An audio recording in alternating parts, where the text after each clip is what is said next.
Magsusumite ng interim report ang Independent Commission for Infrastructure o ICI sa Ombudsman upang imbestigahan ang umano'y gross negligence sa 72 million pesos na flood control project sa Plaridel, Bulacan. Ang proyekto hinayaan na lang umanong marelocate nang hindi dumaraan sa tamang proseso at nang hindi man lang hinaharang ng DPWH. Ang mga pinakahuling detalye ibabalita live ni Giselle Ricafort. Giselle. Iski na isumite na ng Independent Commission for Infrastructure yung ikatlong interim report ng komisyon sa Ombudsman kaugnay ng umano'y anomalya sa 72 milyong piso na flood control project sa Bulacan. Ayon kay ICI Chairman Andres Reyes, pinasisilip ng komisyon yung posibleng paglabag ni na dating Public Works Secretary Manny Bunuan at dating Undersecretary si Roberto Bernardo at Maria Cabral sa Code of Conduct and Ethical Standard for Public Official.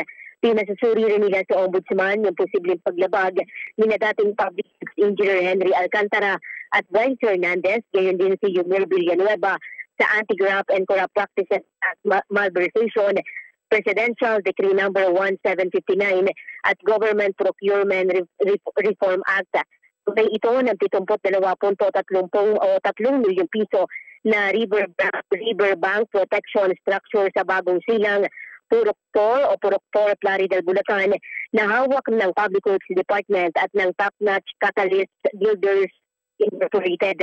Pero batay sa report ng Commission on Audit, sinabi ni Reyes na walang naitayong istruktura sa lokasyon na nagkasaad sa aprobado na bid plan at sa halip ay inilipat umano ng walang pahintulot. Pakinggan natin ang ICI Chairman. Results of the COA technical inspection together with the available records clearly established that the project was never constructed at the designated location in the approved bid plans, thus not implemented despite the unwarranted release and full payment of the contract costs by the DPWH to Top-Notch. It appears that several DPWH officials were grossly negligent, if not remiss in the performance of their respective duties to ensure that the project was properly implemented and that government funds were lawfully and prudently disbursed.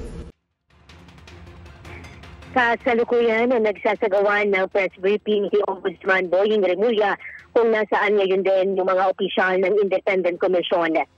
Ito si Giselle Ricafort para sa DZRH Una sa Pilipinas, Una sa Pilipino. Maraming salamat, Giselle Ricafort.